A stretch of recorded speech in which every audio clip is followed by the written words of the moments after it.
Greetings, blessings, shalom. It's Karen Lee with the Love Walk Global. My heart is so full with the things that I have to share with you today. Yesterday during church and after, the Lord just really was ministering to my spirit, and I just felt such a burden to release to the body that the Father was asking me to teach them how to pray. And I know thousands of you have messaged us and you have questions about your prayers and your prayer life, and you want to know how to feel closer to God. Some of you want to know how to release more power in your prayer. There's so many questions that we've been asked, and for those of you that are seeking a deeper intimacy in your prayer life, those of you that are seeking more power and authority be released in your prayer life, there's some things, some keys that I want to share with you. And I want to release to you the more of God.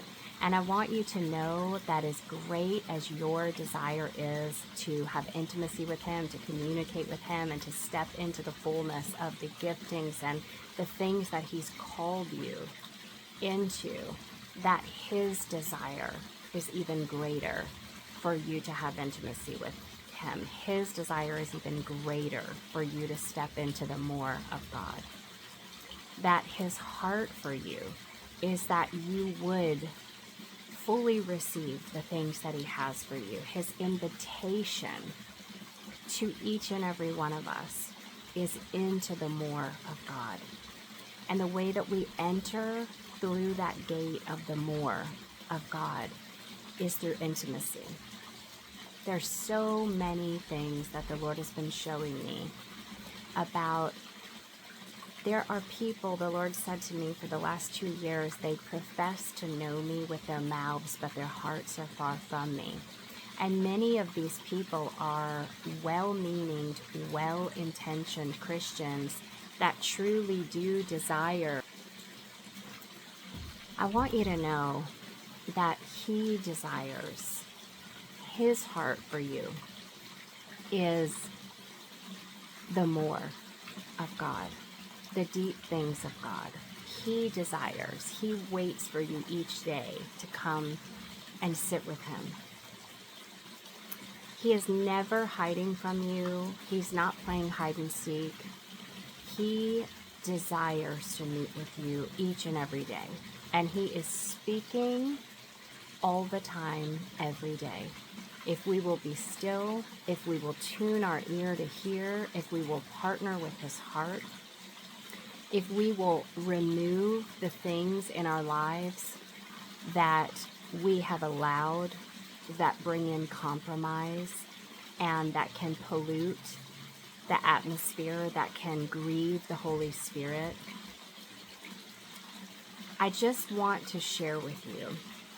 Many of you that have followed along with this ministry for a long time, you've heard me pray hundreds of times. But I want to invite you into an impartation, an invitation for impartation, to be raised up and ascended higher into the things of the heart of God. And there's some things that I want to share with you that are very, very important. One of the examples the Lord gave me last year, it might have even been 2 years now, that He had me preach and teach on, is, are we seeking the gifts or are we seeking the giver of the gifts? Okay, now we're going to go deep.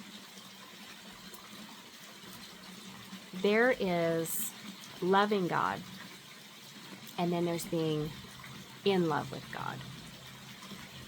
There's loving the idea of God and the benefits you can get from God. And then there is desiring Him with your whole heart, letting your eye be single, letting your heart be fastened to Him, so that every other thing falls away and He becomes your highest and greatest priority, your highest and greatest aim, your greatest hunger and your greatest thirst. Every idol is crushed and destroyed. That means that radical obedience, radical surrender, That means that some people have made their ministry an idol. They've made their children an idol. They've made their spouse an idol. They've made wealth or money or success or finances or their career an idol. Some people have put a person or another minister an idol. There's a whole realm of something he was showing me yesterday that he was having me peek into. And what many in the body of Christ have done is they have replaced the pastor, the minister, the man or woman of God. They've replaced Jesus with that flesh point of contact in the earth, that pastor, that minister, that they must have this pastor or this minister pray for them, this pastor or this minister pour into them, this pastor, and they're hungry and they're seeking, but they're looking in the wrong place. And it's not that we shouldn't be taught and mentored by the sons and daughters of God that he has anointed and appointed. But our first aim, the one that we should seek first to be filled and to feast upon, is Jesus.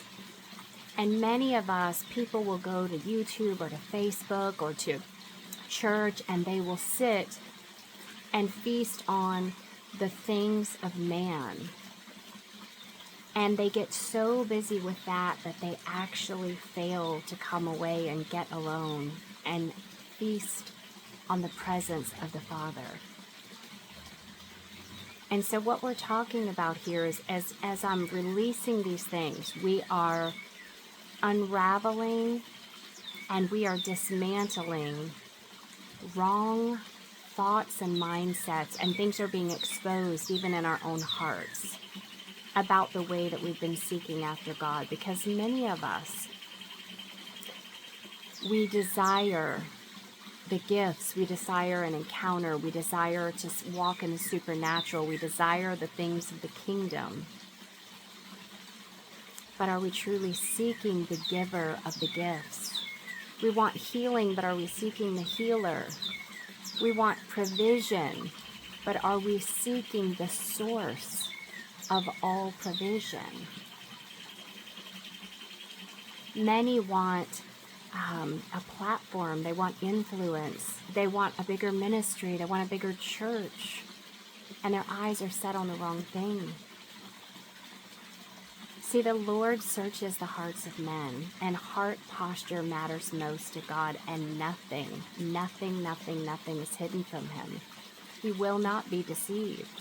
So it doesn't matter what our mouths say, it doesn't matter what we're doing. If our heart is wrong before him, we're going to be hindered. And so what that means is that we can have a temporary visitation or an encounter with the Lord, or we can have a continual habitation of his presence. We can have a continual atmosphere of his presence. We can bring that atmosphere with us and be a light in a dark place.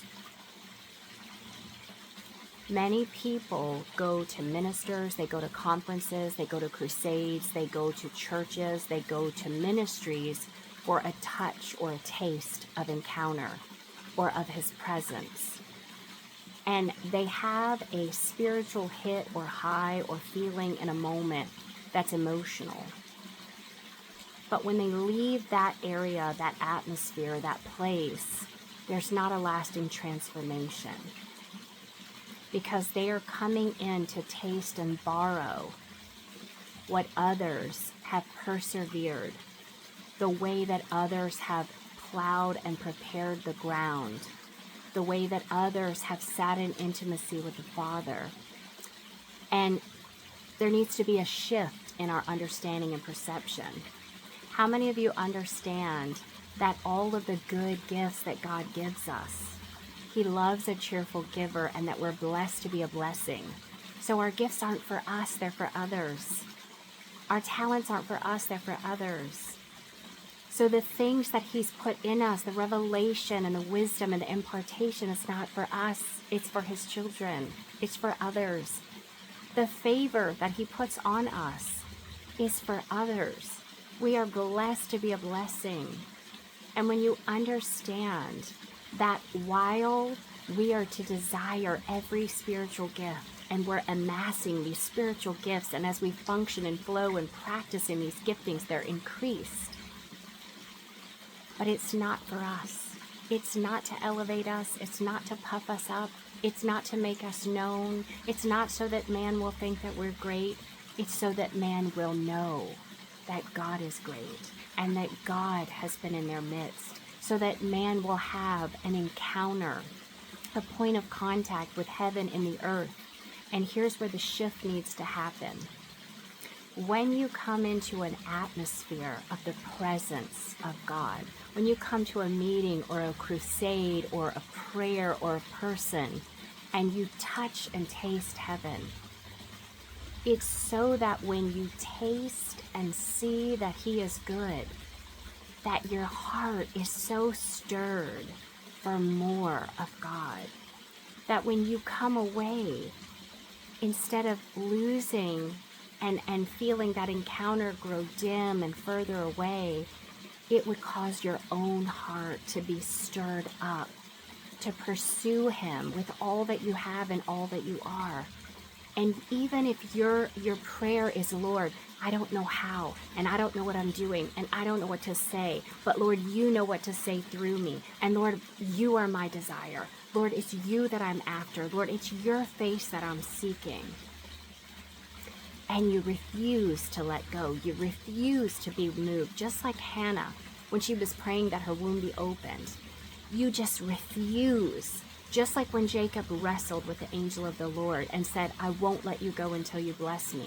When you tug on the heart of God, when you persist in your prayers and you say, Lord, I'm not moving from this place until you come down.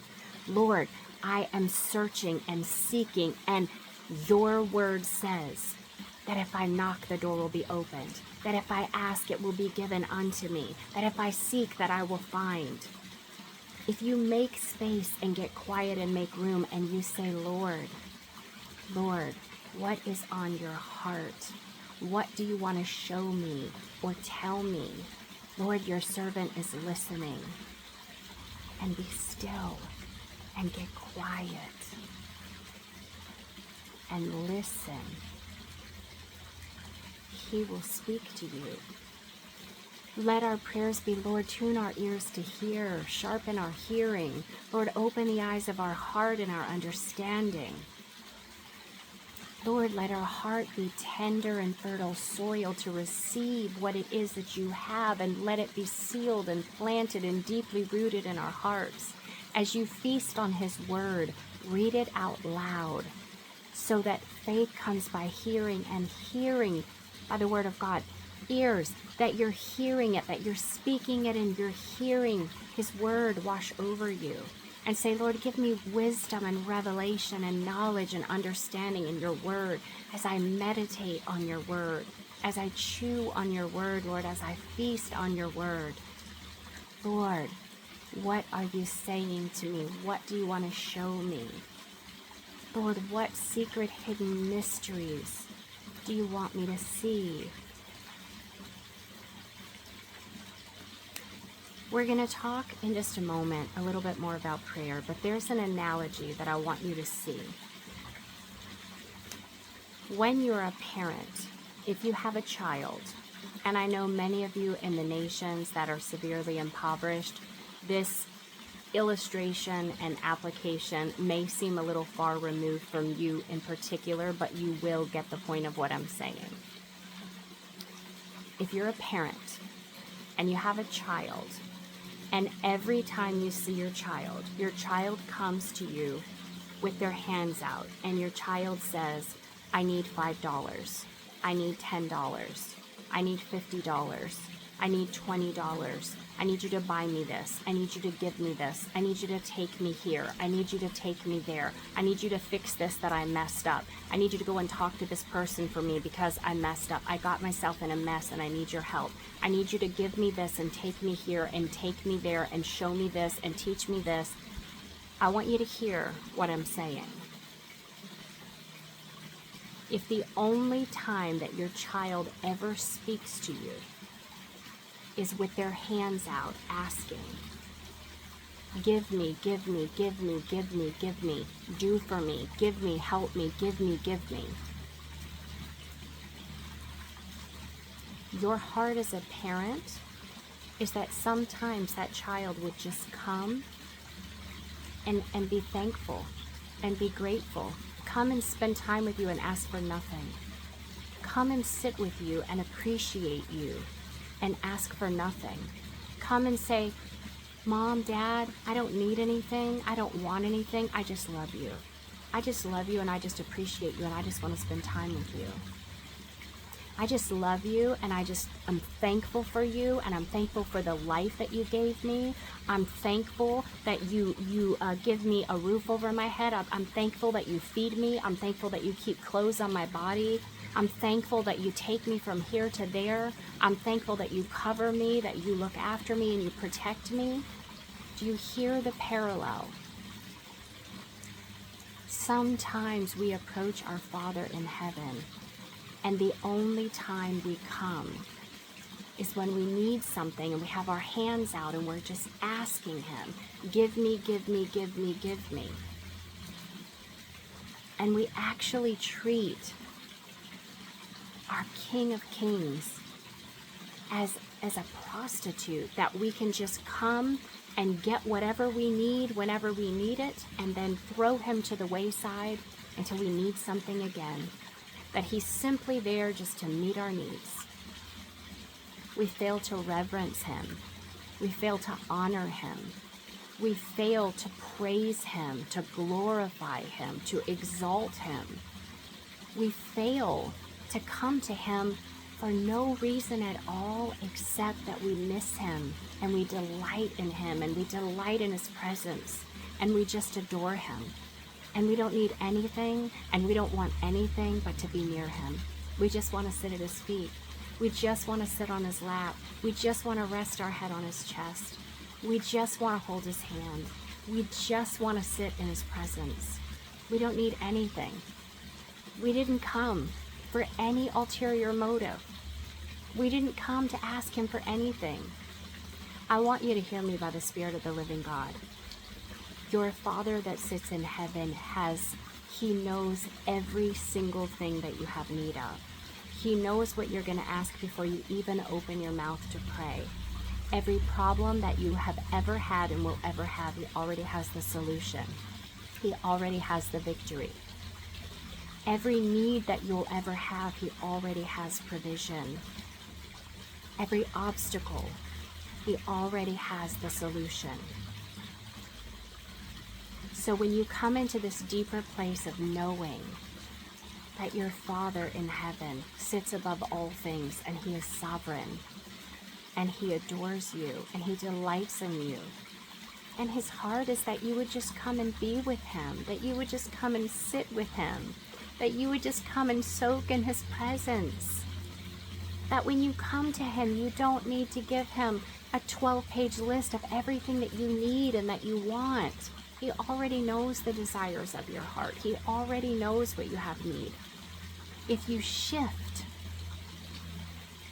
your heart posture when you come to him, to come to him like a little child in a place of intimacy that just wants to curl up with their dad, with their good and loving Father that treasures them and delights in fellowship and communion and connection.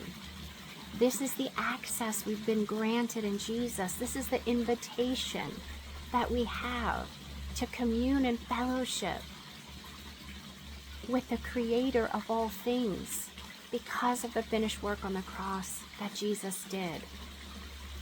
So I want to shift your thought and your understanding about what prayer looks like and what prayer is, so that we can step into a new place, so that you can reach out and receive the more of God. Because there's a deep repentance and conviction in your heart right now that, Lord, I just want to be with you. I don't need anything but you. I'm not coming for anything but you. I'm not asking for anything but you. There's a shift. There's a shift. There's a shift. When our heart posture transitions for what can I get, it comes off of us and our own needs, and our eyes lift up and they're raised to be fixated on Him and who He is as King. That He's worthy of our attention, of our honor, of our praise. That He's worthy. He's so worthy. That if He never did another thing for us ever again, He has already done so much more than enough. He laid His life down that you and I might live. He suffered on our behalf. He took our place. He paid the ransom that we might be rescued and snatched back from the pit, from hell, from eternal separation and death, eternal separation from God. And He made a way. He made a way for us. How can we know that and not spend the rest of our lives saying, Lord, nothing I can ever give you, nothing that I can ever do will ever be enough. But I lay my own life down and I yield and surrender. Use me as your vessel, as a tool in your hand, Lord. What would you have me to do today? Lord, you number my days. Lord, you orchestrate my steps. Lord, you lead and guide me in the way that you have me to go. Lord, show me how I might be a blessing to those that I would encounter today. Show me who you want me to pray for. When you get yourself off your mind in your prayer life, you are ascending. You are becoming more like the Father. You are becoming more like Jesus. Jesus came as a servant to the people, moved in love and compassion. He was not focused on Himself. He was not fixated on all of the many ways that He was uncomfortable, that He was rejected and crushed and abandoned and outcast and oppressed, misunderstood and falsely accused, in physical discomfort. He had His eyes fixed on the Father, and He only did what the Father told Him to do, and He only said what the Father told Him to say. That is the image that we are supposed to be walking in. So the beginning of more powerful prayers is get our eyes off of ourselves and our own mess and our own circumstances and get about His business and His kingdom. Seek first His kingdom and His righteousness, and all things will be added unto you. When we seek Him first,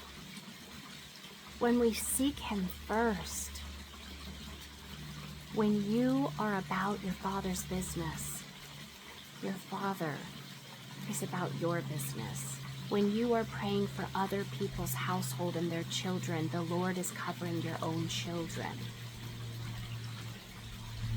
When you are giving, when you are sowing, when you are pouring out to others, the Lord will pour back unto you and multiply.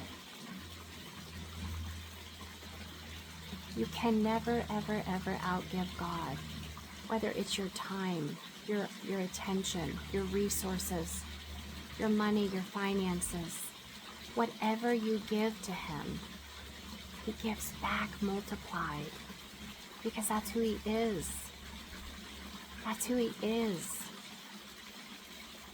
But His heart is for you to just come and sit with Him. Stop striving. Instead of being like Martha and trying to figure out a formula and what do you need to do and what do you need to say and what's wrong in your life that you're not doing, that you can't hear from him better, and that you're not feeling close to him. He's inviting you to be like Mary and sit at his feet. Just sit and behold.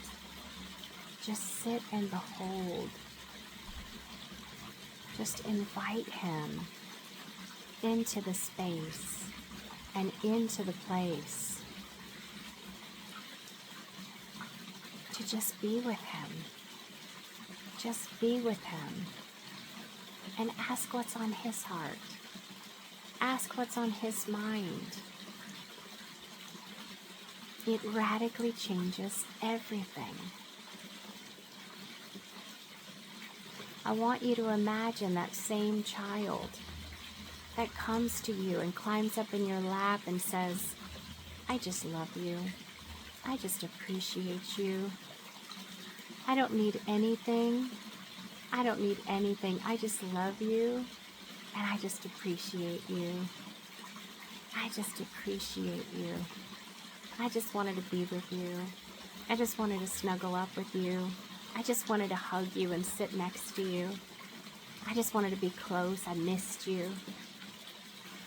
I want you to think about that parent's heart, that the gratitude in the child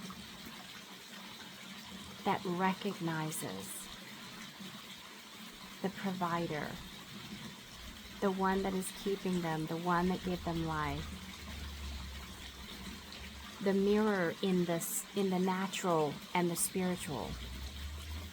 We know that God is the giver of all life. God is the source of all things. He is our sustenance and our provider. But if we will come to him with the eyes of a little child that just says, God, I don't want anything.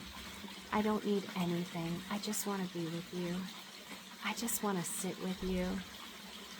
I just want to be close. You can begin to see the heavens open up. And you can really tap into the heart of the Father. I'm going to do another separate video to do the walking you through, the teaching me how to pray, because I know that we have to be mindful for these not to be too long.